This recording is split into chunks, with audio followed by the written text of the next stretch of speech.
Record. Oke, Bismillahirrahmanirrahim. Assalamualaikum warahmatullahi wabarakatuh.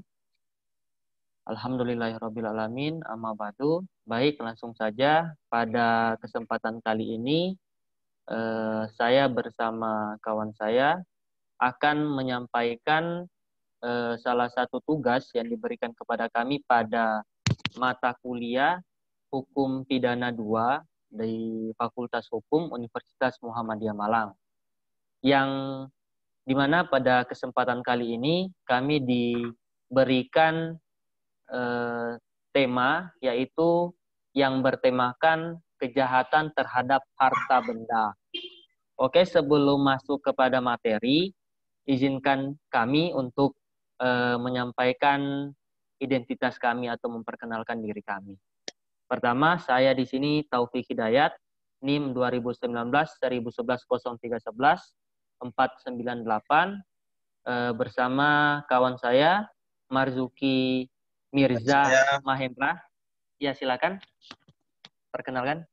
Saya Marzuki Mirza Mahendra, NIM 2019-1011-0311-476. Ya, terima kasih. Oke, lanjut pada materi. Yang pertama, di sini dalam buku 2 KUHP bahwa ada beberapa bab yang akan kita bahas. Yang pertama itu ada tindak pidana terhadap pemalsuan, yaitu bab 9, 10, 11, 12. Selanjutnya ada tindak pidana pencurian, yaitu tertuang dalam bab 22. Selanjutnya tindak pidana pemerasan dan pengancaman, yaitu pada bab 23. Yang selanjutnya tindak pidana penggelapan bab 24. Selanjutnya tindak pidana penghancuran dan pengerusakan bab 27. Dan yang terakhir yaitu tindak pidana penadahan bab 30. Selanjutnya kita masuk kepada tindak pidana pemalsuan yang terdiri dari 4 bab, yaitu yang pertama sumpah palsu dan keterangan palsu, yaitu pada pasal 242 sampai dengan 243. Selanjutnya ada pemalsuan mata uang dan uang kertas, yaitu pada pasal 244 sampai dengan 252. Nah, selanjutnya ada pemalsuan materai dan merek pada pasal 253 sampai dengan 252. Yang selanjutnya itu ada pemalsuan surat pada pasal 263 sampai dengan 2. Masuk kepada pasal 242. Pasal 242, dua unsur tindak pidana. Yang pertama itu unsur objektif, yang dimana di sini dicatatkan bahwa dengan sengaja. Nah, selanjutnya ada unsur objektif. Yang pertama adalah barang siapa. Yang kedua, dalam hal-hal di mana undang-undang menentukan supaya memberi keterangan di atas, sumpah atau mengadakan akibat hukum kepada keterangan yang demikian. Yang ketiga, memberi keterangan palsu di atas sumpah, baik dengan lisan atau tulisan, olehnya sendiri maupun oleh kuasanya yang khusus ditunjuk untuk itu. Jadi itu ada unsur objektif dan unsur subjektif dalam pasal 242. Selanjutnya kita lanjut kepada pasal 244. Nah, di sini yang berbunyi, barang siapa meniru atau memalsu mata uang atau kertas yang dikeluarkan oleh negara atau bank dengan maksud untuk mengedarkan atau menyuruh mengedarkan mata uang atau uang kertas itu sebagai asli dan tidak palsu, diancam pidana penjara paling lama 15 tahun. Ini terkait ini ya, pemalsuan tadi yang berkaitan dengan mata uang. Selanjutnya masuk kepada pasal 245. Nah, di sini barang siapa dengan sengaja mengedarkan mata uang atau uang kertas yang dikeluarkan oleh negara atau bank sebagai mata uang atau uang kertas asli dan tidak palsu, padahal ditiru atau palsu olehnya sendiri, atau waktu diterima diketahui bahwa tidak asli atau palsu, ataupun barang siapa menyimpan atau memasukkan ke Indonesia mata uang dan uang kertas yang demikian dengan maksud untuk mengedarkan atau menyuruh mengedarkan sebagai uang asli dan tidak palsu, diancam dengan pidana penjara paling lama 15 tahun. Sebagaimana tadi unsur objektifnya ada barang siapa, terus itu mengedarkan mata uang sampai selanjutnya, dan unsur subjektifnya itu ya dengan sengaja. Selanjutnya pasal 456. Nah, di sini barang siapa mengurangi nilai mata uang dengan maksud untuk mengeluarkan atau menyuruh mengedarkan uang yang dikurangi nilainya itu diancam karena merusak uang dengan pidana penjara paling lama 12 tahun.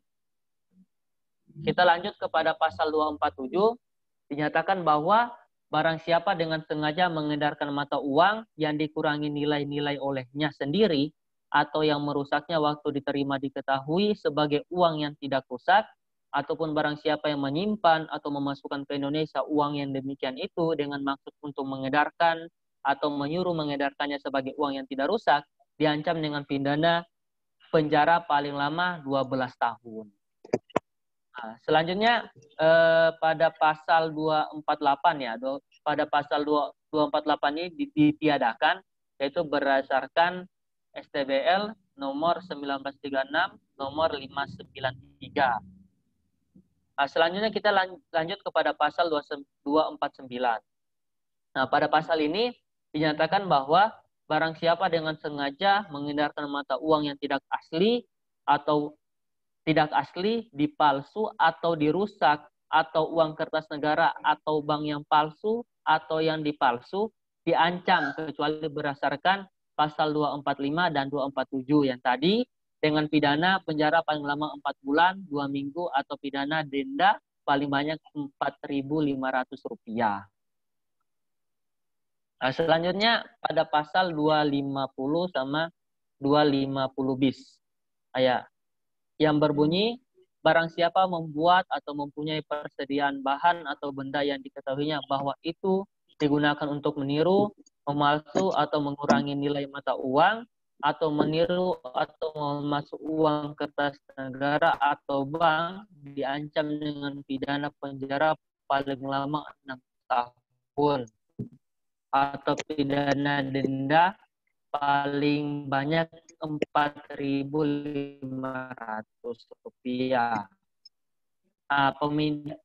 Pemidanaan berdasarkan salah satu kejahatan yang diterangkan dalam bab ini, maka mata uang palsu, dipalsu atau dirusak, uang kertas negara atau bank yang palsu atau dipalsukan, bahan-bahan atau benda-benda yang memiliki sifatnya digunakan untuk meniru, memalsu atau mengurangi nilai mata uang atau uang kertas sepanjang dipakai untuk menjadikan objek dalam melakukan kejahatan, dirampas juga apabila barang-barang itu bukan kepunyaan terpidana.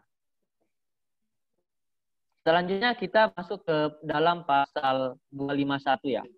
Nah, dan pasal 251 itu bahwa diancam dengan pidana penjara paling lama 1 tahun atau denda paling banyak Rp10.000, menyimpan atau memasukkan ke Indonesia keping-keping tidak ada atau yang tidak ada capnya atau dikerjakan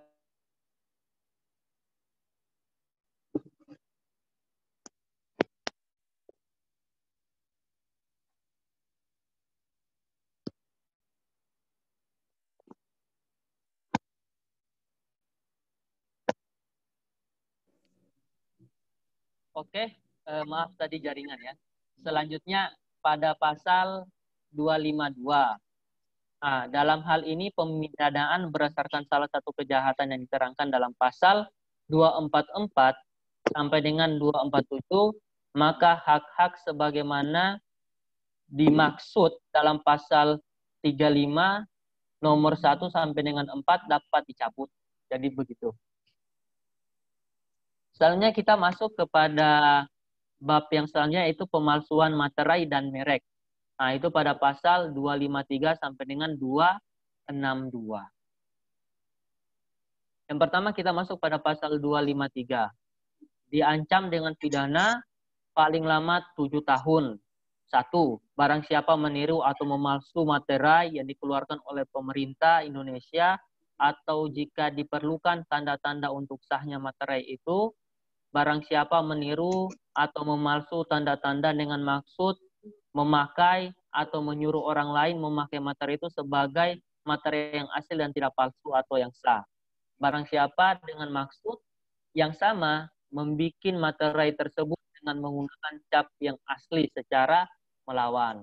Nah, jadi kita berbicara tentang pemalsuan materai ya dan merek sesuatu gitu. Jadi kalau di sini bagaimana itu ada unsur objektifnya dan unsur subjektif, yaitu unsur subjektifnya itu dengan sengaja dan selanjutnya unsur subjektifnya itu barang siapa. Mohon maaf kebalikannya ya, unsur subjektifnya itu dengan sengaja dan unsur objektifnya itu barang siapa, meniru atau memalsu materai yang dikeluarkan oleh pemerintah Indonesia. Selanjutnya dalam pasal 254.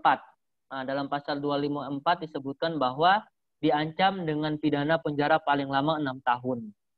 Nah, yang pertama, barang siapa membubuhi barang-barang emas atau perak dengan merek negara yang dipalsukan atau dengan tanda keahlian menurut undang-undang yang dipalsukan, atau memalsu merek atau tanda yang asli dengan maksud untuk memakai atau menyuruh orang lain memakai seolah-olah merek atau tanda itu asli dan dipalsu. Yang nomor 2, barang siapa dengan maksud yang sama membubuhi barang-barang tersebut dengan merek atau tanda dengan menggunakan cap yang asli secara melawan hukum. Selanjutnya, yang ketiga, barang siapa memberi, menambah, atau memindah merek negara yang asli atau tanda keahlian menurut undang-undang yang asli pada barang emas atau perak yang lain daripada yang semula, dibubuhi merek atau tanda itu dengan maksud untuk memakai atau menyuruh orang lain memakai barang itu seolah-olah merek atau dari tanda dari semula atau dibubuhkan pada barang itu. Selanjutnya pada pasal 255, yaitu diancam dengan pidana penjara paling lama 4 tahun. Yang pertama, barang siapa membubuhi barang yang wajib ditera atau yang atas permintaan yang berkepentingan diizinkan untuk ditera atau ditera lagi dengan tanda tera Indonesia yang palsu, atau barang siapa memalsu tanda tera yang asli dengan maksud untuk memakai atau menyuruh orang lain memakai barang itu seolah-olah tanda tera aslinya dan tidak tanda teranya asli dan tidak dipalsu. Yang nomor 2, barang siapa dengan maksud yang sama memebuhi merek pada barang tersebut dengan menggunakan cap yang asli secara melawan hukum. Yang nomor 3, barang siapa memberi, menambah, atau memindahkan tera Indonesia yang asli kepada barang yang lain daripada semula dibubuhi tanda itu dengan maksud untuk memakai atau menyuruh orang lain memakai barang itu seolah-olah tanda tersebut dari semula diadakan pada barang itu. Nah, itu mungkin yang dapat saya sampaikan tentang tindak kejahatan terhadap benda. Selanjutnya akan disampaikan oleh kawan saya. Silakan. Ya, saya di sini akan menjelaskan tentang kelanjutan dari saudara Mas Taufik, yaitu pasal 266. Bunyinya 1. Barang siapa menyuruh memasukkan keterangan palsu ke dalam suatu akta otentik mengenai sesuatu hal yang kebenarannya harus dinyatakan oleh akta itu, dengan maksud untuk memakai atau menyuruh orang lain memakai akta itu seolah-olah keterangannya sesuai dengan kebenaran, diancam jika pemakaian itu dapat menimbulkan kerugian dengan pidana penjara paling lama 7 tahun. Yang kedua, nomor 2, diancam dengan pidana sama barang siapa dengan sengaja memakai surat tersebut dalam ayat pertama yang isinya tidak sejati atau yang dipalsukan seolah-olah benar dan tidak dipalsu, jika pemalsuan surat itu dapat menimbulkan kerugian. Kemudian pasal 267 yang berbunyi 1. Seorang dokter dengan sengaja memberikan surat keterangan palsu tentang ada atau tidak penyakit, kelemahan atau cacat, diancam dengan pidana penjara paling lama 4 tahun. Nomor 2. Jika keterangan diberikan dengan maksud untuk memasukkan seorang ke dalam rumah sakit jiwa atau untuk menahannya di situ, dijatuhkan pidana penjara paling lama 8 tahun 6 bulan. 3. Diancam dengan pidana yang sama barang siapa dengan sengaja memakai surat keterangan palsu itu seolah-olah isinya sesuai dengan kebenaran. Kemudian pasal 286. 1. Barang siapa membuat secara palsu atau memalsu surat keterangan dokter tentang ada atau tidak adanya penyakit, kelemahan, atau cacat dengan maksud untuk menyesatkan penguasa umum atau penanggung, diancam dengan pidana penjara paling lama 4 tahun. Kemudian 2. Diancam dengan pidana yang sama barang siapa dengan maksud yang sama memakai surat keterangan yang tidak benar atau dipalsu, seolah-olah surat itu benar dan tidak palsu. Kemudian pasal 269. 1. Barang siapa membuat surat palsu atau memalsu surat keterangan tanda kelakuan baik, kecakapan, kemiskinan, kecatatan, atau keadaan lain dengan maksud untuk memakai atau menyuruh orang lain memakai surat itu supaya diterima dalam pekerjaan atau supaya menimbulkan kemurahan hati dan pertolongan, diancam dengan pidana penjara paling lama 1 tahun 4 bulan. 2. Diancam dengan pidana yang sama barang siapa dengan sengaja memakai surat keterangan yang palsu atau dipalsukan tersebut dalam ayat pertama, seolah-olah surat itu sejati dan tidak dipalsukan. Pasal 270.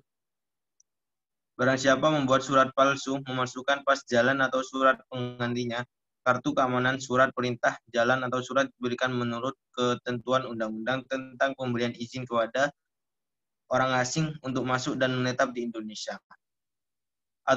Ataupun barang siapa menyuruh beri surat serupa itu atas nama palsu atau nama kecil yang palsu atau dengan menunjuk pada keadaan palsu, dengan maksud untuk memakai atau menyuruh orang lain memakai surat itu seolah-olah sejati dan tidak dipalsukan atau seolah-olah isinya sesuai dengan kebenaran, diancam dengan pidana penjara paling lama 2 tahun 8 bulan. 2. Diancam dengan pidana yang sama barang siapa dengan sengaja memakai surat yang tidak benar atau dipalsu tersebut dalam ayat pertama, seolah-olah benar dan tidak dipalsu atau seolah-olah isinya sesuai dengan kebenaran. Pasal 271. Barang siapa membuat palsu atau memalsukan surat pengantar bagi kerbau atau sapi atau menyuruh beri surat serupa itu atas nama palsu atau dengan menunjuk pada keadaan palsu dengan maksud untuk memakai untuk menyuruh orang lain memakai surat itu seolah-olah isinya sesuai dengan kebenaran, diancam dengan pidana penjara paling lama 2 tahun 8 bulan. 2. Diancam dengan pidana yang sama barang siapa dengan sengaja memakai surat yang palsu atau yang dipalsukan tersebut dalam ayat pertama, seolah-olah sejati dan tidak dipalsu atau seolah-olah isinya sesuai dengan kebenaran. Pasal 265 ditiadakan berdasarkan surat BL 1926 nomor 359 CO nomor 429. Pasal 272 ditiadakan berdasarkan surat 1926 nomor 359 CO nomor 429. Pasal 273 ditiadakan berdasarkan S 1926 nomor 359 CO nomor 429. Pasal 274 1. Barang siapa membuat palsu atau memalsukan surat keterangan seorang pejabat selaku penguasa yang sah tentang hak milik atau hak lainnya atas sesuatu barang dengan maksud untuk memudahkan penjualan atau penggadaiannya atau untuk menyesatkan pejabat kehakiman atau kepolisian tentang asalnya, diancam dengan pidana penjara paling lama 2 tahun.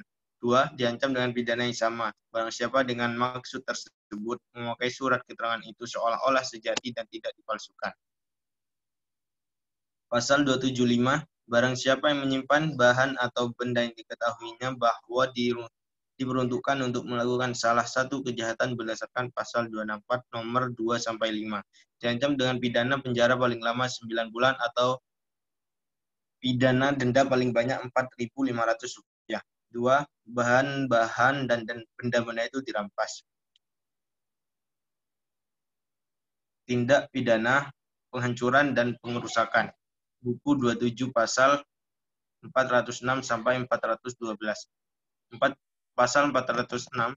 Barang siapa dengan sengaja dengan melawan hak, membinasakan, merusak, membuat hingga tidak dapat dipakai lagi atau menghilangkan sesuatu barang yang sama sekali atau sebagiannya kepunyaan orang lain, dihukum penjara selama-lamanya 2 tahun 8 bulan atau denda sebanyak-banyaknya Rp4.500. Pasal 407, perbuatan-perbuatan dirumuskan dalam pasal 406. Jika harga kerugian disebabkan tidak lebih dari Rp25.000, diancam dengan pidana penjara paling lama 3 bulan atau denda paling banyak Rp60.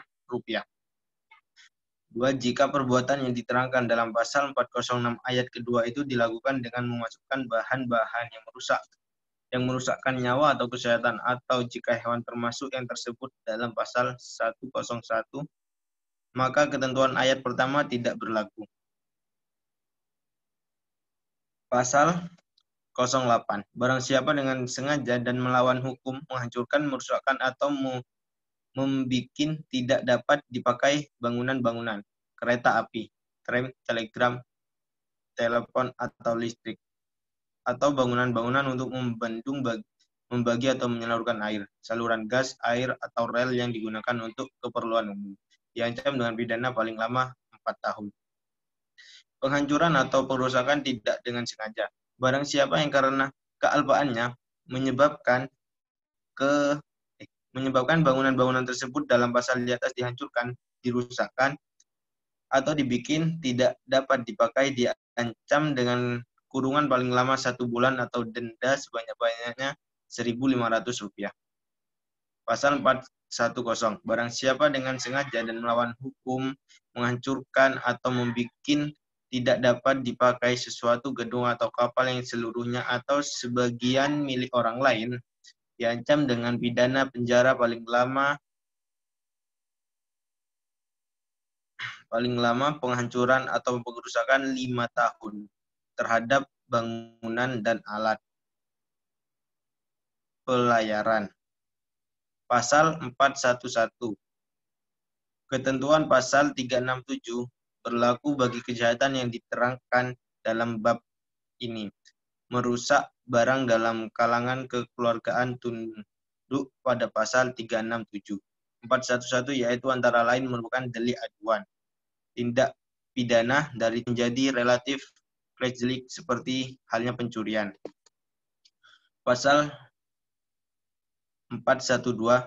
Jika salah satu kejahatan yang diterangkan dalam bab ini dilakukan oleh 2 orang atau lebih dengan bersekutu, maka pidana ditambah 1/3, kecuali dalam hal tersebut pasal 407 ayat pertama. Tindak pidana penadahan bab 30 pasal 480 sampai 485. Penadahan dalam bentuk pokok pasal 480 KUHP. Dipidana dengan pidana penjara paling lama 4 tahun atau pidana denda paling banyak Rp900. 1. Barang siapa membeli, menyewa, menukar, menerima gadai, menerima hadiah, atau untuk menarik keuntungan, menjual, menyewakan, menukarkan, menggadaikan, mengangkut, menyimpan, atau menyembunyikan sesuatu benda yang diketahui atau sepatutnya harus diduga bahwa diperoleh dari kejahatan penadahan. 2. Barang siapa menarik keuntungan dan hasil suatu benda yang diketahui atau sepatutnya harus diduga bahwa diperoleh dari kejahatan. Pasal 481. Barang siapa menjadikan sebagai kebiasaan untuk sengaja membeli, menukar, menerima gadai, menyimpan, atau menyembunyikan barang yang diperoleh dari kejahatan, diancam dengan pidana penjara paling lama 7 tahun. Unsur subjektif dari pasal 81 terlihat dari kalimat dengan sengaja. 2. Unsur objektif terlihat dari kalimat barang siapa dan menjadikan sebagai suatu kebiasaan untuk membeli, menukar, menerima gadai, menyimpan, atau menyembunyikan suatu barang hasil kejahatan. 2. Yang bersalah dapat dicabut haknya berdasarkan pasal 35 nomor 1 sampai 4 dan haknya untuk melakukan pencarian dalam mana kejahatan dilakukan. Pasal 482. Perbuatan sebagaimana dirumuskan dalam pasal 480 diancam karena penadahan ringan dengan pidana penjara paling lama 3 bulan atau pidana denda paling banyak Rp900. Jika kejahatan dari mana benda tersebut diperoleh adalah salah satu kejahatan yang dirumuskan dalam pasal 364, 373, dan 379. Kemudian pasal 483. Barang siapa menerbitkan sesuatu tulisan atau sesuatu gambar yang karena sifatnya dapat diancam dengan pidana penjara paling lama 1 tahun 4 bulan atau pidana kurungan paling lama 1 tahun atau pidana denda paling banyak Rp4.500. Jika 1. Si pelaku tidak diketahui namanya dan juga tidak diberitahukan namanya oleh penerbit pada peringatan pertama sesudah penuntutan berjalan terhadapnya. 2. Penerbit sudah mengetahui atau menduga bahwa pada waktu tulisan atau gambar itu diterbitkan, si pelaku itu tak dapat dituntut atau akan menetapkan di luar Indonesia.